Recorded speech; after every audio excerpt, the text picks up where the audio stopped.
Hello students, तो विवेक academy इस YouTube channel में आप सबका स्वागत है। और मैं गणेश सर, आज मैं आपको पढ़ाने वाला हूँ ग्रेड 10 स्टैंडर्ड का, यानी कि क्लास 10वीं कक्षा का जो फर्स्ट लेसन है linear equation in two variables. इसके बारे में आज हम लोग इंट्रोडक्शन पढ़ने वाले हैं। तो linear equation in two variables क्या होता है, ये सबसे पहले हम लोग जानेंगे। तो बच्चों, जैसे कि आपको पता है कि आपने कक्षा 8 तक या 9 तक, कक्षा 9 में भी आपने linear equation in two variables पढ़ा है। तो आपको इसमें इंट्रोडक्शन में कोई दिक्कत नहीं आने वाली है, लेकिन मैं आपको बताना चाहूँगा कि कक्षा 8 में आपने लीनियर इक्वेशन इन वेरिएबल 1 पढ़ा है, और 9th में और 10th में आप linear equation in two variable आप अभी पढ़ने वाले हो। तो सबसे पहली बात है कि linear equation in two variable का फॉर्म क्या होता है। तो सबसे पहले हम इसके फॉर्म के बारे में बात करेंगे। तो linear equation in two variables, इसका फॉर्म होता है ax plus by plus c is equal to 0। ax plus by plus c is equal to 0।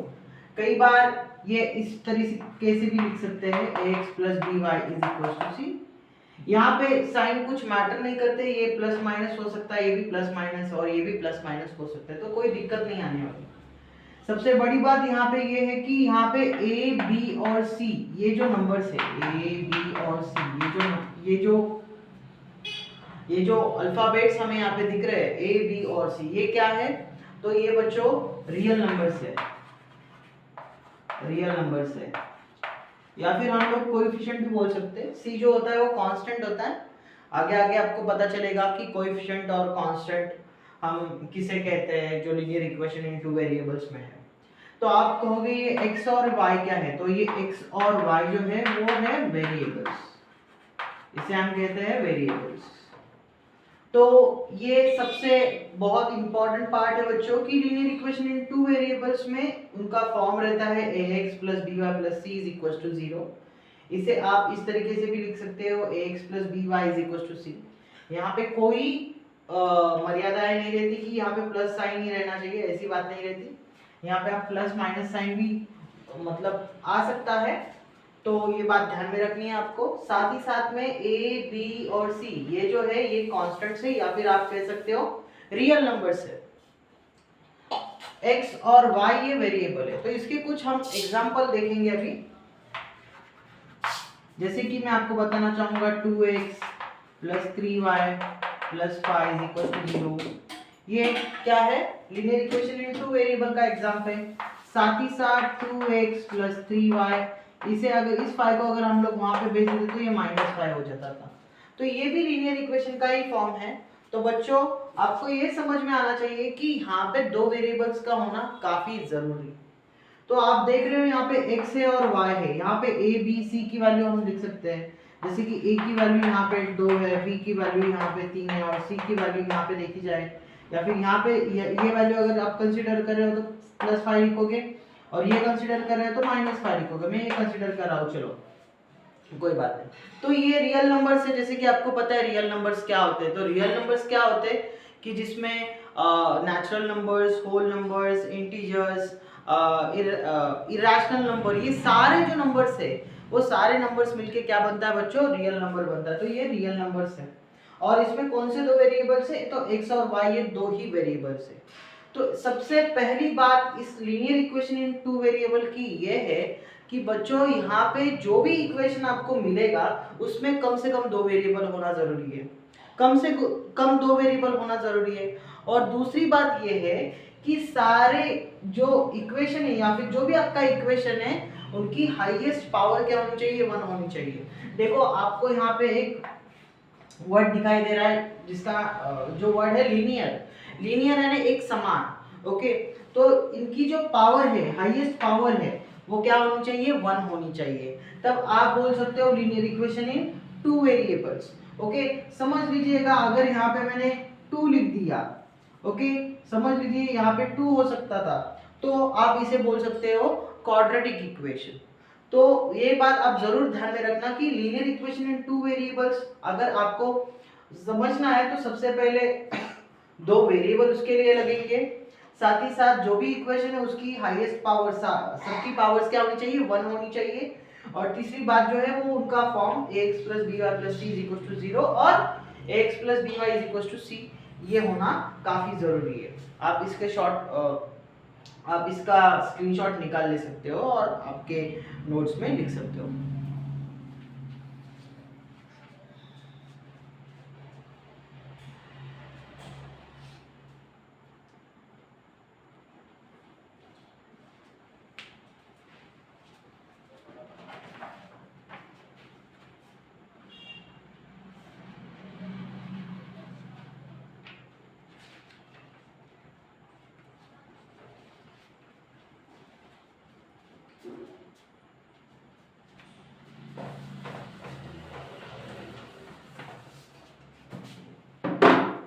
बच्चों अब हम देखेंगे कि इसके कुछ examples, linear equation in two variables के कुछ एग्जांपल्स हम लोग देखेंगे।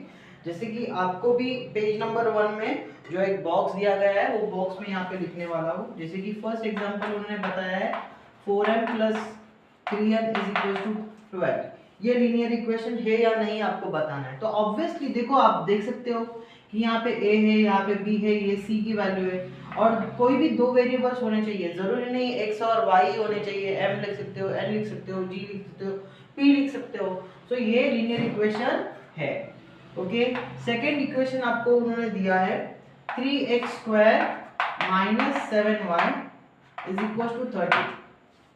क्या ये लीनियर इक्वेशन है? तो सबसे पहली बात आपको देखना है कि इस लीनियर इक्वेशन में हाईएस्ट पावर जो है वो 2 है बच्चों। Linear equation in two variables में हाईएस्ट पावर जो रहती है वो 1 रहती है, तो ये लीनियर इक्वेशन नहीं है। Third, √2x minus √5y is equal to 16। क्या ये लीनियर इक्वेशन है? हाँ, जरूर लीनियर इक्वेशन है। सबसे पहली बात तो देखो, लीनियर इक्वेशन में हाईएस्ट पावर जो है वो 1 है। सेकेंड बात जो है बच्चों, यहाँ पे आप देख सकते हो कि x है, y है, दो वेरिएबल चाहिए थे तो दो भी वेरिएबल भी है, तो यानी कि हाईएस्ट पावर भी आपको मिल गई और दो वेरिएबल भी मिल गए। a की वैल्यू √2 है, b की वैल्यू √5 और c की वैल्यू 16 है। यहाँ पे आपको शायद से ऐसे सवाल आ सकता है कि सर यहाँ पे वैल्यू तो रूट में है, तो आप ये लीनियर इक्वेशन हो सकता है या नहीं हो सकता है? देखो, हमें उससे कोई मतलब नहीं है, बिकॉज ये a की वैल्यू, b की वैल्यू और ये c की वैल्यू, ये वैल्यू क्या होती है? रियल नंबर होती है। और जैसे कि मैंने आपको बताया कि रियल नंबर में कौन से नंबर सिस्टम्स आते हैं, तो आप देखो नंबर्स आते हैं तो नेचुरल नंबर्स आते हैं, होल नंबर्स आते हैं, फिर इंटीजर्स आते हैं, फिर रैशनल नंबर आते हैं और इरेशनल नंबर भी आते हैं। ये सारे नंबर जो है वो रियल नंबर में आते हैं। तो √5 और √2 ये क्या है? इरेशनल नंबर है, तो ये भी हम कंसीडर करेंगे रियल नंबर। तो ऑब्वियसली इनकी कोई दिक्कत नहीं है, ये भी linear equation in two variables है। फोर्थ वाला एग्जांपल हम लोग देखेंगे बच्चों। देखो यहाँ पे अभी 0x दिया गया है और ये 6y दिया गया है -3 इज इक्वल टू 0।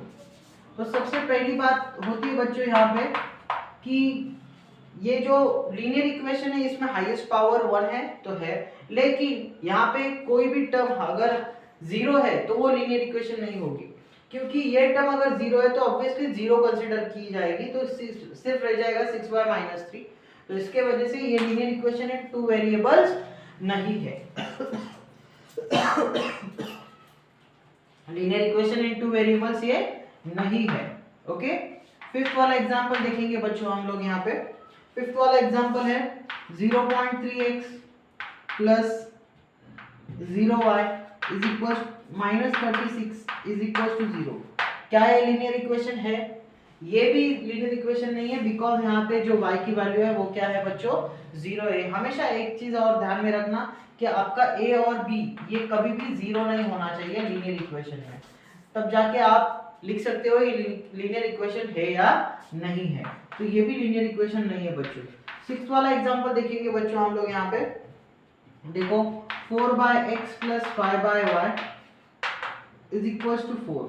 तो ये हमें एक इक्वेशन दिया गया है, जैसे कि आपको आगे जाके पता चलेगा, आगे कुछ ऐसे एग्जांपल दिए गए हैं, वो बात की बात है। लेकिन अभी फिलहाल हम लोग सिर्फ फॉर्म के बारे में अगर बात करेंगे तो अगर ये x ऊपर अगर हम लोग ले लेंगे तो हो जाएगा 4x⁻⁻1 और ये बिकॉज इसकी पावर 1 है, डिनोमिनेटर में जब हम लोग ऊपर ले लेंगे तो -1 हो जाएगा। यहाँ पे हो जाएगा 5y raise to the power -1 is equal to the 4। So ये हम लोग पावर यहाँ पे निगेटिव आ रही है, तो ये यहाँ पे हम कह सकते हैं कि linear equation in two variables तो है लेकिन लीनियर इक्वेशन नहीं है। ओके, रह गई बात लास्ट क्वेश्चन है बच्चों, जैसे कि 4xy -4y is equal to 4 लिखा गया, तो ये लीनियर इक्वेशन है या नहीं है? तो ये भी लीनियर इक्वेशन नहीं है, बिकॉज यहाँ पे हमें सिर्फ एक वेरिएबल चाहिए, यहाँ पे एक साथ दो वेरिएबल आ गए, तो ये भी लीनियर इक्वेशन नहीं है। तो इस प्रकार हमने बेसिक जो है लीनियर इक्वेशन का पार्ट हमने यहाँ पे पढ़ लिया है कि लीनियर इक्वेशन हम किसे कहते हैं और लीनियर इक्वेशन हम किसे नहीं कहते। हाँ, अभी रह गई बात ये 6th वाला एग्जाम्पल की। तो बच्चों आगे जाके अभी आपको कुछ एग्जाम्पल्स मिलेंगे, जैसे कि 1.5 में 1.4 में आपको ऐसे एग्जांपल्स मिलेंगे 1/y 1/x plus 1/y = 5 suppose. तो आपको वहां पे कंसीडर करना पड़ता है 1/x m और 1/y n, फिर उसको कन्वर्जन करके फिर आप x और y की वैल्यू निकाल लेते हो। लेकिन इस फॉर्म में अगर सिर्फ आपको पूछा गया है कि ये लीनियर इक्वेशन है या नहीं है, तो बिकॉज इसकी पावर नेगेटिव है तो इसकी वजह से ये लीनियर इक्वेशन नहीं है। तो इसी प्रकार हमने आज देखे हैं कि लीनियर इक्वेशंस किसे कहा जाता है, उनके कुछ रूल्स रहते हैं, कुछ कंडीशंस रहते हैं, वो सारी चीजें आज हमने इंट्रोडक्शन पार्ट में देख लिए। आई होप सो आपको ये लेक्चर समझ में आ गया होगा।